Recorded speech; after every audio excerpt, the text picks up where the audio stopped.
Okay, we have Tasha Van Vlack from the Nonprofit Hive, and we're so thrilled to have you here to talk about community. It's my favorite thing to talk about. All right, so Yeah. thank you. Yes. So, how can storytelling be used to foster and build community?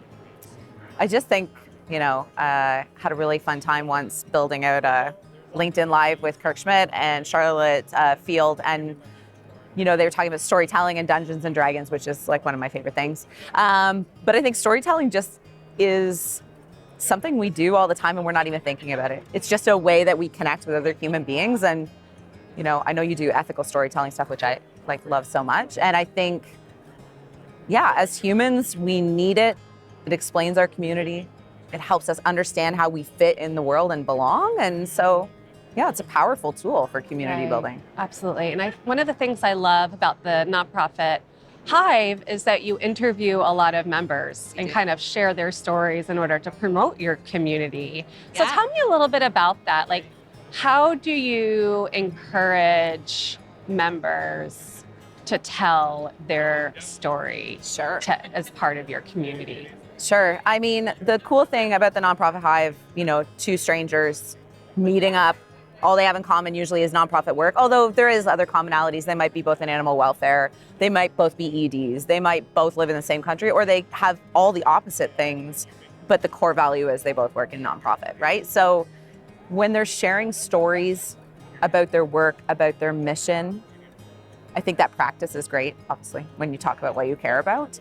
But we use a tool called Proof Pack to kind of gather those stories in afterwards. And I think for me, as I have them share the stories of their work, they feel more motivated in their work by kind of being reminded of the passion of why they did it in the first place or how they got started. Like, origin stories are so powerful.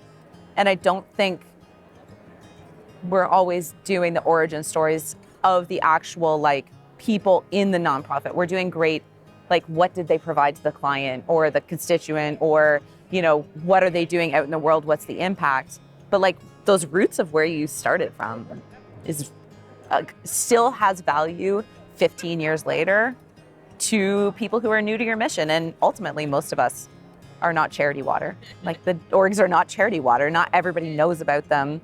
And so there should constantly be storytelling, brand awareness happening. I love what you're saying so much, and this is why.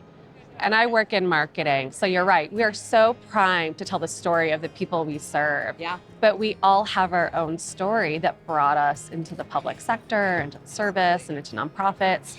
And I know people ask me what brought me to nonprofits, and I sometimes forget how far back it goes. When my dad would bring me to the Bowery Mission, which is one of the oldest nonprofits in New York City, to serve the unhoused. And at 4 or 5 years old, I was on, giving food and meeting with community members. And so this isn't just what I studied. I mean, this goes back to my roots. And I think the cool thing I've really noticed is that people come to nonprofit at different times in their lives, in their careers. Like yourself, we have a couple people who are like, oh, I've been doing nonprofit since I was a Girl Guide, right? And that's how they got started. And so they have always had a life of mission. Their parents encouraged them to mission. And then there's lots of us, myself included, who I didn't have that background growing up. And so when sometimes people later in life find nonprofit, it sparks a passion you didn't even know you were missing, right? You're just like, why have I not been doing this all along? And so getting that cross section of stories and why people decide, the why of the non-profiteer change makers is often something that I just feel we're missing in marketing and communications and messaging that nonprofits put out to the world, is that why of the people in the work. Because the mission doesn't exist without the people doing the work, right? It just doesn't, and we kind of forget that story. And you can really help mitigate burnout. And I don't want to downplay burnout, but when you can take time to reflect on what brought you here, it can be really soothing. And sometimes talking to other people can spark you again, right? You have that moment where you're like, oh, right, this is why I do this. This is why I'm doing what I do. Yeah. So you meet with a lot of hivers. Yes, I do. What's one of your favorite stories?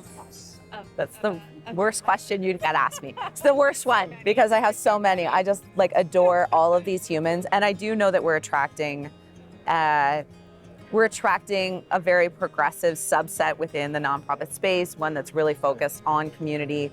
They want to connect. They're looking for that reason to stay in the work. As you noted, burnout is so prevalent. So I think they're finding a little bit of this community is servicing something they are missing or feeling like they're missing. And, but yeah, I have so many favorite stories. But, shout out to my friend, Simon Karanda, who's in Uganda. Oh, and with Smile? It was Smile. Oh my gosh, that dude. I've got a video I have to edit and finish because his whole story, I had to find a little 2-minute Hiver interview clip to share because it's too long for rest of LinkedIn. Right. But the whole thing, I'm sure, I just look gobsmacked. And for me, I purposely try not to learn too much before I do the Hive interviews because I want to almost authentically have that moment where I'm just like, oh my gosh, Simon, you're amazing, right? But to go from originally supporting 12 women in a group to 120 groups of 20 to 35 women in the time frame he has, it's just incredible. And he remembers the names of those 12 women. He's sharing the story in that Hive interview and he's saying their names and I'm just like, my heart is just burst for him, and he's fantastic. We have 20 African countries represented, so all of their stories are always inspiring. But even closer to home, I love the Canadian nonprofits that I'm Canadian that we're serving. All have fantastic stories, and I think too, I'm really enjoying the consultants in the community because they bring something special as well, and they're choosing to still remain serving nonprofits.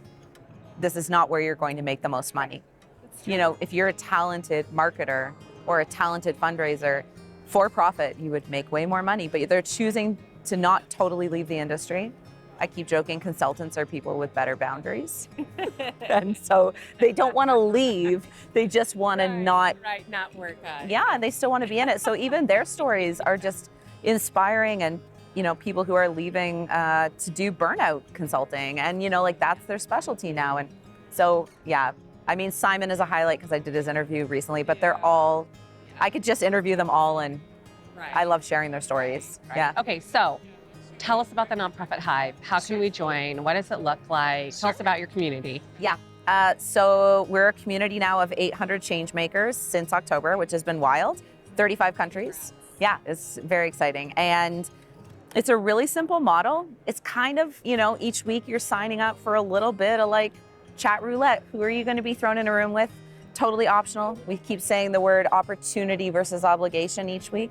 So if it works Friday, you get an invite to join for the following Thursday. You have 3 time slots. You choose a slot that works for you. If you've signed up, I look today and I go, who signed up for the week? And I literally go through and go, Maria should talk with Tasha because they both love storytelling. And I just, so I'm going to look at your background, what you care about, your nonprofit work, and decide who you talk with. And you get 30 minutes every Thursday to talk with a new person. So it's wonderful. I've had lovely chats through the Nonprofit Hive. So we appreciate you. Thank you. Thank you so much, Tasha, for the work you're doing and bringing nonprofiteers together. Love it. And for joining us Well, today. and thank you for having me. This was so fun. Yeah. Okay, this was great. Cheers. You did it. Awesome.